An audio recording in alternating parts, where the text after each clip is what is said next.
You don't ever expect the worst moment of your life to start with wine and jazz.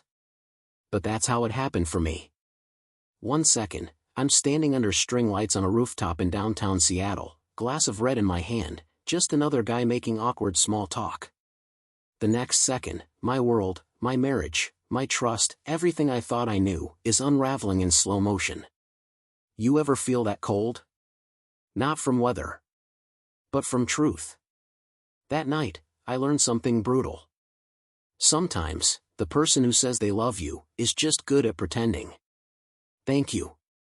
If you're still here, still listening, still feeling something deep in your chest, I just want to say this from the heart.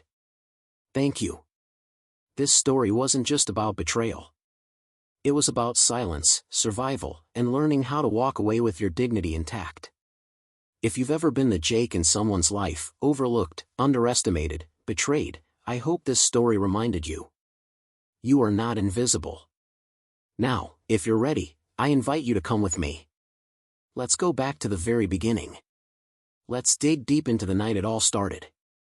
When love turned to silence, and silence turned to strength. Grab your coffee. Turn the lights down. Let's begin. It was a Thursday night. Clear skies, city lights glowing like fireflies. The kind of Seattle evening that makes the whole world feel just a little more cinematic.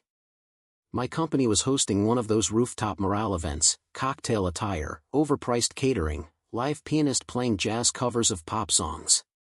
Something about hearing Toxic by Britney Spears and slow, moody piano, it sticks with you. I wasn't there to network. I never am. I showed up out of obligation, blending in with the other buttoned-up, slightly exhausted engineers sipping Merlot and pretending to care about small talk. I wore my best navy blazer and the brown leather shoes Bella always said made me look grown. She had texted me an hour earlier. Running late. Save me a glass of that cab I like. Short. Familiar. The kind of text that feels like home. I waited near the bar, made polite conversation with a guy from DevOps whose name I instantly forgot. Every time the elevator dinged, I looked up, expecting to see her. My chest tightened a little more with each disappointment. But she didn't come up from the elevator. She was already there. Tucked behind a tall planter on the far side of the terrace, under a heat lamp. She was sitting across from someone, smiling, laughing. I stepped sideways for a better view and felt my stomach knot. Evan. The new marketing manager. Mr. California Energy. Charming, polished, the kind of guy who always has a good tan and a better punchline. And Bella? She was wearing the dress. The red one from our second anniversary. The one she called her danger dress. The one I hadn't seen in years. I didn't mean to get that close. I just needed to hear them, needed some context. Something to explain the look on her face, the dress, the laughter. That's when I heard Evan say, with a smirk. Jake? He's easy. He's like antivirus software, stable, always there, but nobody ever really notices. And Bella. She laughed. Not a nervous laugh. Not an awkward one. She laughed like she agreed. Like she'd already let go of me in her head weeks ago. That was the moment. The moment I stopped being her husband. And started being the backup plan she'd already overwritten. I wasn't the kind of guy people remembered at parties. Never have been. I wasn't the loudest, the funniest, or the one with the best stories. I was the guy who made sure the phone bill was paid on time, who didn't forget oil changes, who fixed the cabinet door when it squeaked. In a world that loves spectacle, I was structure. Software engineering came naturally to me. I liked systems. Inputs and outputs. Predictable logic. You write clean code, it works. You don't?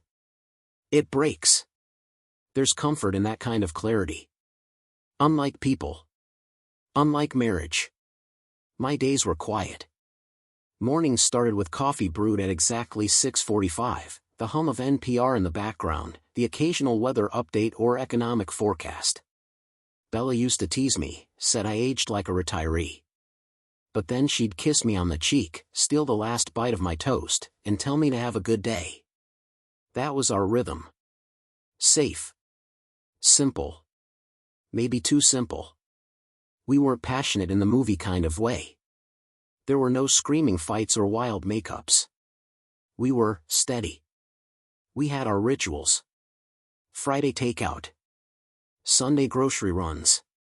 The occasional wine and Netflix nights where we fell asleep halfway through whatever series we swore we'd finish this time. I thought that was enough. I thought love was about being the person who stayed when life wasn't exciting anymore. I thought that counted for something. And Bella? She used to be all spark. The kind of woman who could walk into a room and make everyone lean in. Marketing was perfect for her. She knew how to package a moment, how to sell an idea with nothing but a smile and a raised eyebrow. She made people feel like they were lucky just to be noticed by her. She noticed me once, too. We met at a tech industry mixer. I was the guy in the corner checking his phone, and she was the woman who could make fluorescent lighting look romantic. She came up, complimented my shoes, and asked if I was trying to look like a math teacher or if it just came naturally. I should have been insulted. But I wasn't. She was flirting. And somehow, she picked me. Out of all the flashy guys in tailored suits, she picked the quiet engineer with a coffee addiction and a 3-year-old phone. Said I made her feel safe, like the chaos in her head could finally exhale. We built a life. A good one, I thought. Maybe not glamorous, but solid. Until one day, it wasn't. At first, it was subtle. Little changes. She started putting her phone face down on the table. She used to share everything, funny texts, dumb memes, random work drama, but now, I'd ask and she'd wave it off. Just work, she'd say, too quickly. Her hugs got lighter. She didn't lean into them anymore. Her laugh, the real one, the one that crinkled her nose, showed up less and less. And then came the new perfume. Expensive, powdery, not her usual style. She said it was a sample from a coworker, didn't even glance up from her phone when she said it. She started showering at night, too. Always used to be a morning thing. But now? She'd come home, say she was gross from the day, and disappear into the bathroom with her phone in her hand. I told myself it was nothing. Told myself I was being paranoid. Then she started saying she was working late. A lot. Meetings. Deadlines. Late launches. All the things I used to hear her laugh at when other people used them as excuses. She wasn't just slipping away. She was already gone. I just hadn't accepted it yet. The night of the rooftop party wasn't supposed to be a big deal. Just another forced company social event, one of those evenings designed to boost morale, which really meant free drinks and awkward conversations under fairy lights strung between potted trees. It was cool out, the kind of clean Seattle air that only shows up after sunset. I remember the sharp click of my shoes on the terrace tile, the clinking of glasses, the low hum of piano jazz playing something vaguely familiar but slowed down like it was trying to be seductive. I wasn't even planning to stay long. I figured I'd show up, shake a few hands, pretend to care about someone's latest API update, then slip out after an hour. Bella had said she'd be late. Team Sync is running long, save me a glass of the good stuff, she texted. So I waited. One hand in my pocket, one swirling a glass of Cabernet. The wine was good, smooth, just the way she liked it. I figured I'd surprise her, hand it over when she arrived, maybe even sneak in a small moment of normalcy between the cracks. I kept checking the elevator. Every time the doors opened, my chest tensed slightly. Not in worry, just in anticipation. I missed her. I didn't want to admit it, but I did.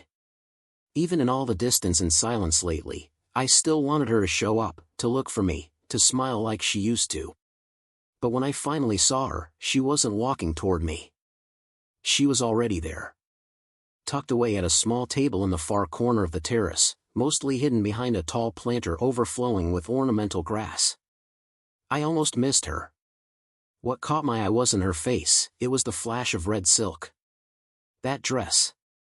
The one she hadn't worn in years. Low back. Halter neck. The one I gave her for her birthday in our 2nd year of marriage. She used to call it her danger dress. Said it made her feel powerful. She wore it for me once, on our anniversary. And now? Now she was wearing it for someone else. I took a step closer, instinctive, like my body was moving before my brain caught up. She wasn't alone. Evan sat across from her, nursing a whiskey and smiling like he knew something no one else did.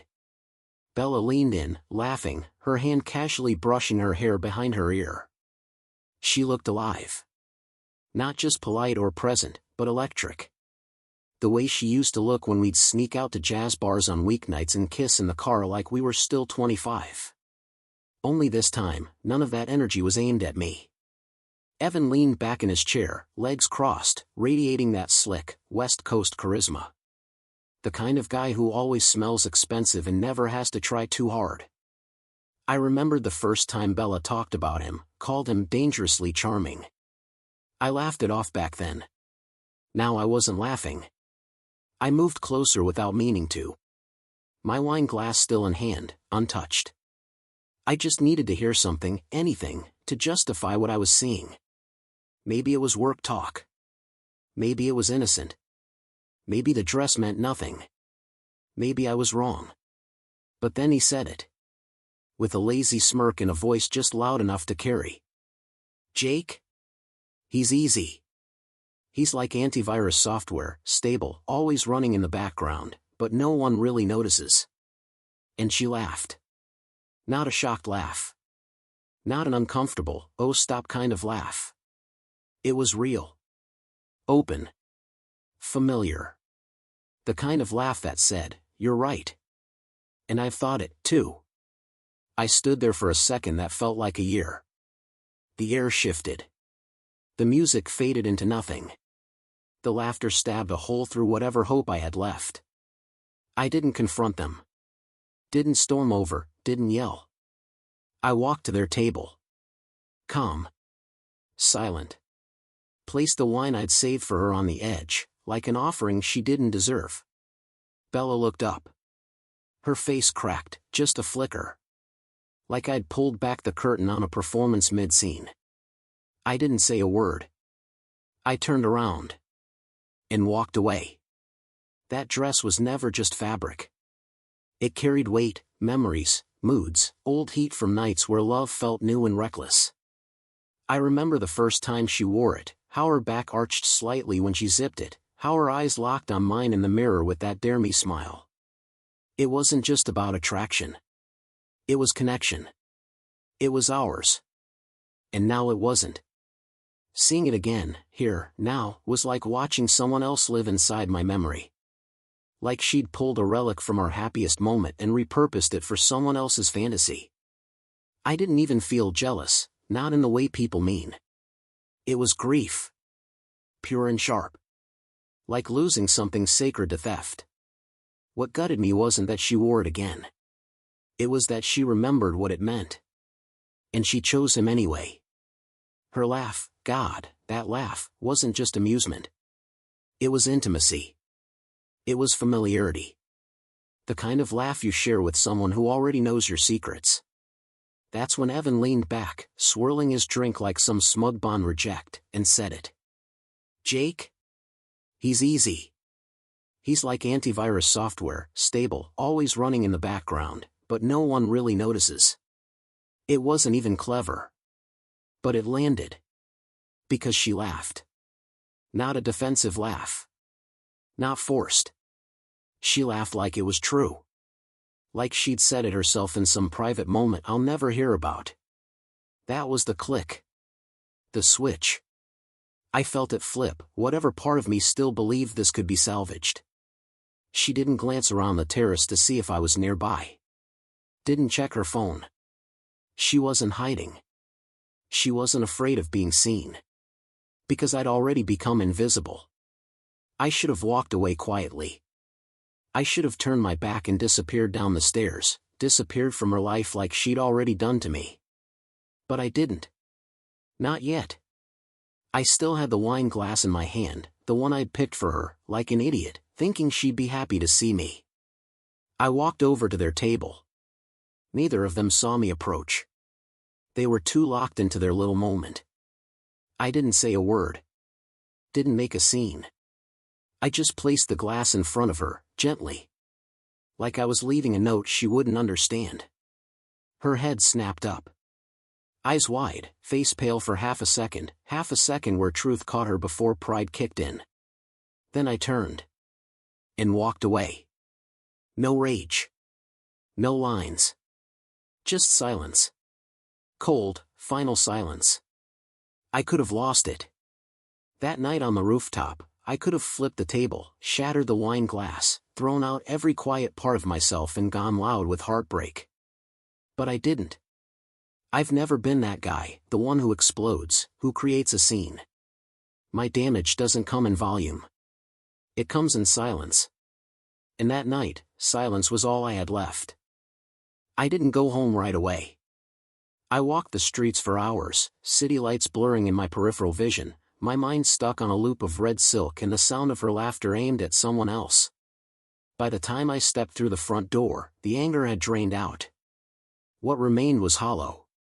Cold. She came home 2 hours later, heels clicking against the hardwood like nothing had happened. "Hey babe," she said, casual, tossing her clutch on the kitchen counter. "You left early. Everything okay?" I was sitting on the couch, TV glowing with the sound muted, drink in my hand I didn't remember pouring. "I saw you," I said. "No theatrics. Just truth." She stopped. Eyes searching mine. "Saw me where?" "At the party. With Evan. In your red dress." The silence between us swelled like a wave, but she didn't try to deny it. Instead, her voice cracked. "Jake. I didn't mean for you to see that." That's what she said. Not I didn't mean for it to happen. Just that I wasn't supposed to witness it. She came closer, face softening, tears already gathering. "It's not what it looked like," she started, then paused. "Or maybe it was. I don't know anymore." She sat beside me, the couch groaning under her weight like it wanted to reject her presence too. "I messed up," she whispered, voice trembling. "I didn't plan for this. I didn't mean to, but I was lonely. We've been so distant lately. You've been somewhere else, always working, always tired, and Evan he listened." I didn't interrupt. I just listened, letting the words fall like ash. She was crying now, makeup smudged, voice shaking. "I never wanted to hurt you. You're the best person I know. And I forgot that. I got selfish. I got stupid. I wanted to be angry. To feel fire. But all I felt was tired." "I'll end it," she said. "Whatever it was, it's over. I swear. I want to fix this. Please. Let me fix this."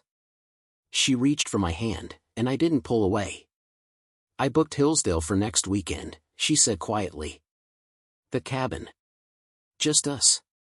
No phones. No distractions. Just us. That place. Where we used to sneak off in our early days, before work stress and deadlines replaced weekends away. Before the laughs faded. It was where she first told me she loved me. It's just for 2 nights, she added.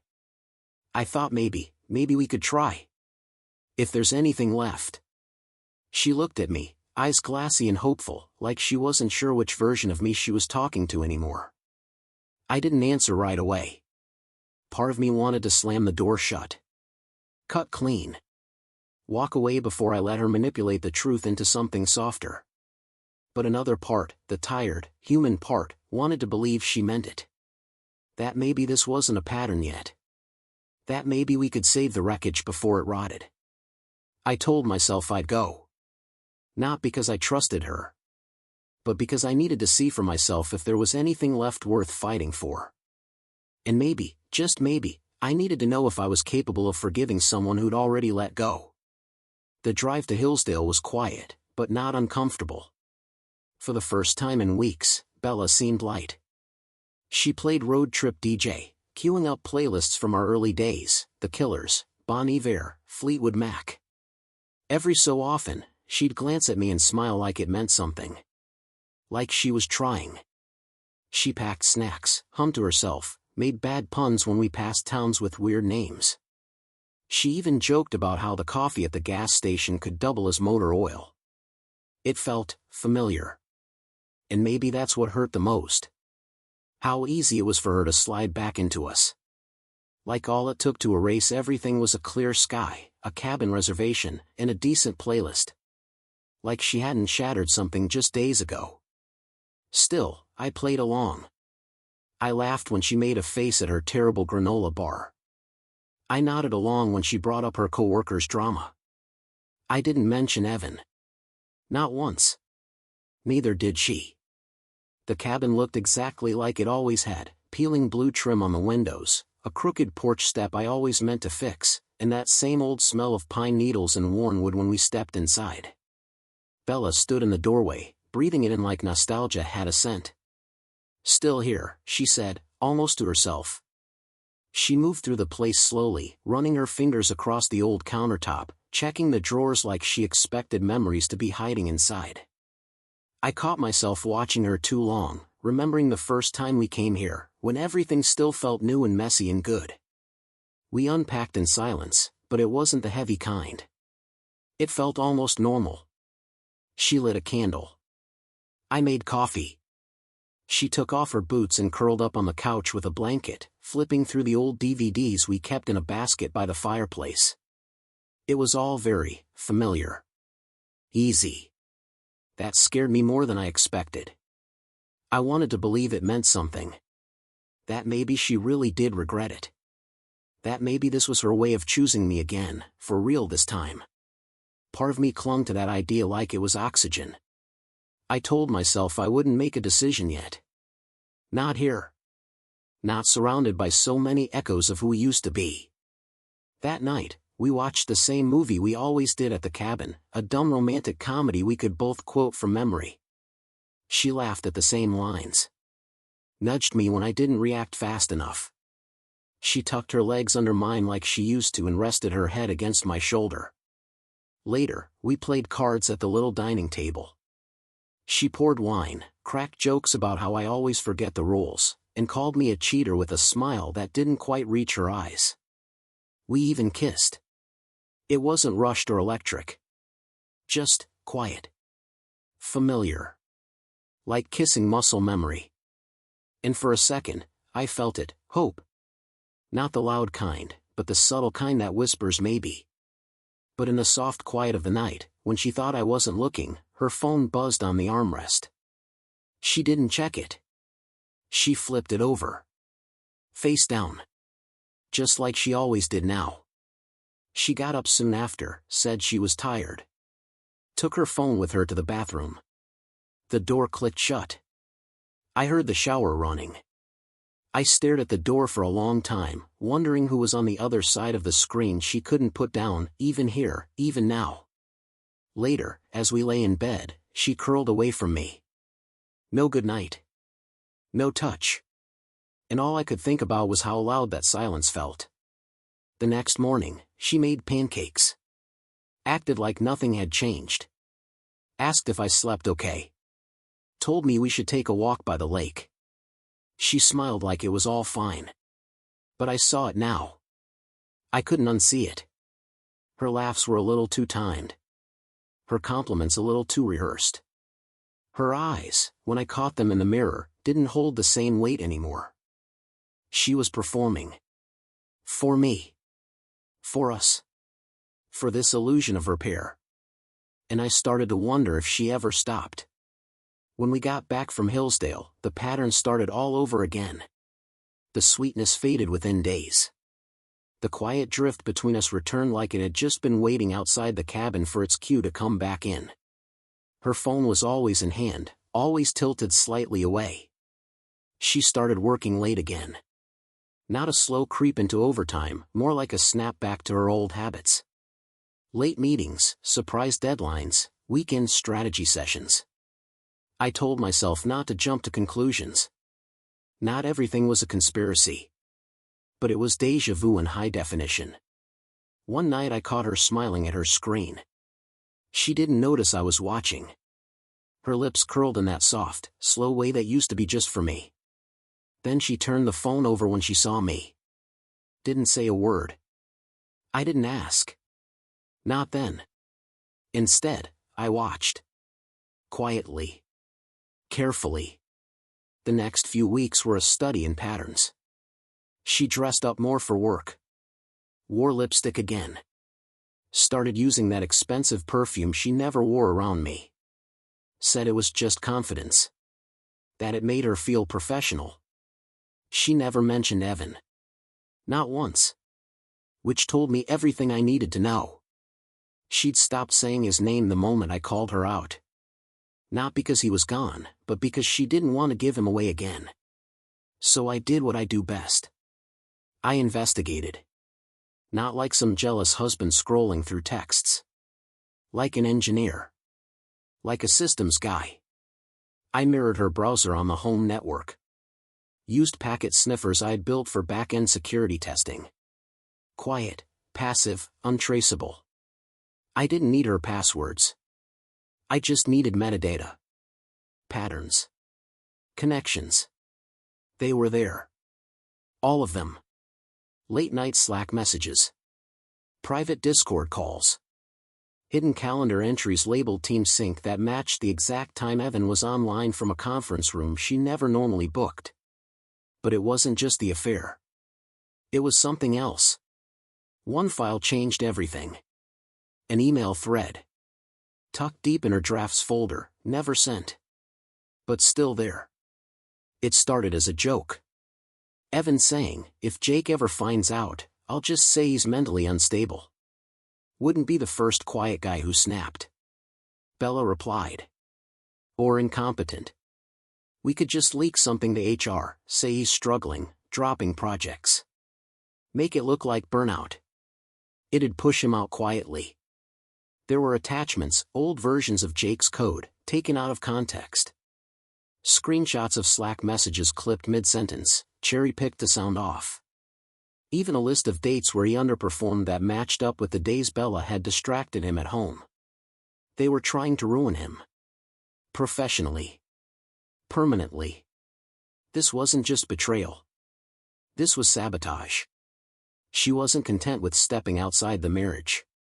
She wanted to burn the ground behind her on the way out. I stared at the screen for what felt like hours. Not moving. Not breathing. She'd smiled at me that morning. Asked if I wanted coffee. Kissed my cheek like it was any other day. While planning my career's slow destruction over wine and winks with the same man who called me invisible. My hands didn't shake. My voice didn't crack. The feeling was beyond that now. It wasn't heartbreak. It was war. But not the kind with yelling or broken dishes. The kind where you sit still. You make a plan. And then you tear the enemy apart quietly, piece by calculated piece. I didn't rush. That's the thing people never understand about real consequences. You can't force them. You build them, quietly, piece by piece, until they're too heavy to escape. I started by collecting. Every message. Every timestamp. Every IP. I traced the Slack connections through work VPN logs, logged the Discord metadata, mirrored her laptop's key events through our shared home network. It was all there, breadcrumb after breadcrumb of betrayal, digital and deliberate. I exported the hidden drafts from her email. Took screenshots of her calendar blocks, her late-night logins to systems she had no reason to access. Then I matched them to mine. The days I struggled to meet deadlines. The times I lost sleep wondering if I was crazy for suspecting something. The meetings I bombed because she had emotionally disarmed me the night before. It all lined up. They hadn't just cheated. They'd coordinated. Framed. Manipulated. I didn't just need to expose them, I needed to make sure their fall left a crater. So I brought in help. A friend from college, cybersecurity forensics now. Quiet, loyal. I didn't even have to ask twice. I passed him the data. He cleaned it up. Packaged it. Made it irrefutable. We created a timeline, secure, digitally signed, with receipts. Then I met with HR. Our company took this kind of thing seriously, especially after that ethics scandal 2 years back. I knew the policies. I'd helped write some of them. So when I sat down across from our director of people ops and slid a folder across the table, she didn't brush it off. I watched her face change. One document at a time. "Jake, this is extensive," she said. "And deeply concerning." "I know." She asked if I had spoken with Bella or Evan. I told her I hadn't. Not yet. I didn't want to be accused of threatening or coercing them. I was here first. Calm. Professional. Full chain of evidence in place. By the end of the meeting, HR had already looped in legal. Digital forensics stepped in. Quiet internal investigation launched. Both Evan and Bella were placed under confidential review. The next Monday, Evan was put on administrative leave pending investigation. Official language. No specifics. But I saw his face in the hallway when he got the email. That slight panic, hidden behind the smirk. Bella was called in later that afternoon. I didn't know what she expected, maybe another round of "Are you okay at home?" Maybe a check-in about stress levels. What she got was a conference room full of HR, legal, and IT compliance. They showed her the logs. The timestamps. The message chains. And the voice memo. The one she sent Evan, laughing. Saying, "If Jake disappears from the team, nobody's going to miss him. He's like furniture, solid, but forgettable." They paused the playback halfway through. She went pale. Tried to explain it was a joke. That it was taken out of context. That everyone says dumb things when they're venting. HR didn't smile. The company had zero tolerance for internal sabotage. Especially toward a lead engineer. Especially with documented attempts to discredit and manipulate performance. I wasn't there when she walked out of that room. But people talked. Said she looked like she'd seen a ghost. Said she didn't even go back to her desk, just grabbed her bag and left. 2 hours later, Evan was gone too. Official notices followed. Internal announcement. Due to policy violations and breach of ethical conduct, both employees are no longer with the company. But that wasn't enough for me. Because it wasn't just about revenge. It was about justice. I sent anonymous packages, digitally signed, legally clean, to professional networks. Evan's industry contacts. Bella's former agencies. Their LinkedIn connections. Not malicious. Just informative. The evidence. No commentary. Let people draw their own conclusions. Reputation is fragile when built on charm. And charm doesn't survive hard evidence. Within a week, both were unemployable. A senior recruiter messaged me privately, asking if the Bella incident was true. I didn't answer. Didn't have to. People connected dots faster than I expected. Her professional accounts went dark. His online presence vanished. And I went to work like always. Same desk. Same mug. Same playlists. Except now. I could breathe. I watched it all unfold without raising my voice. No yelling. No threats. Just facts. They tried to dismantle my career quietly. So I dismantled theirs the same way. No noise. No warning. Just the sound of the door clicking shut behind them, for good. She showed up at the house 2 days later. Didn't knock. Just walked in like she still belonged, like nothing had changed except her schedule. She called out for me from the kitchen, voice high and rehearsed. Like maybe if she just said it cheerfully enough, the walls wouldn't feel so cold. I didn't answer. She found me in the garage, sitting on the floor next to my car, wiping down the interior like it was the most important thing in the world. "Jake," she said, and her voice cracked. I didn't look up. She dropped to her knees in front of me, makeup streaked, eyes wild. "Please, just talk to me." Still, I said nothing. She reached for my hand. I let her touch it, but I didn't return the gesture. "I messed up," she whispered. I panicked. Evan said we needed leverage, that the company would never take me seriously while I was still married to someone so stable. She winced at her own word. It wasn't supposed to go that far. He pushed it. I was just angry.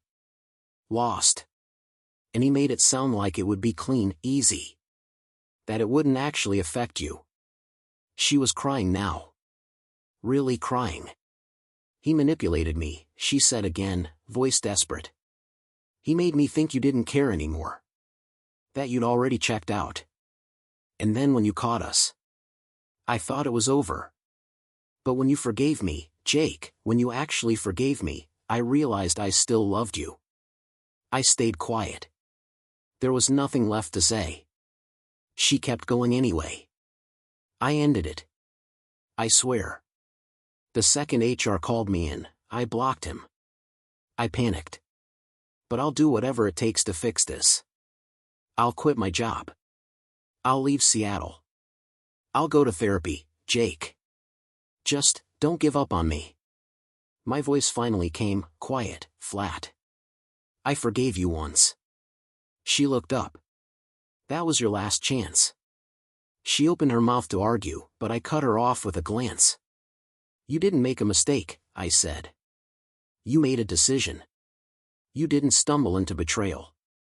You planned it. Nurtured it. Built a future on the assumption that I was too dull, too routine to notice."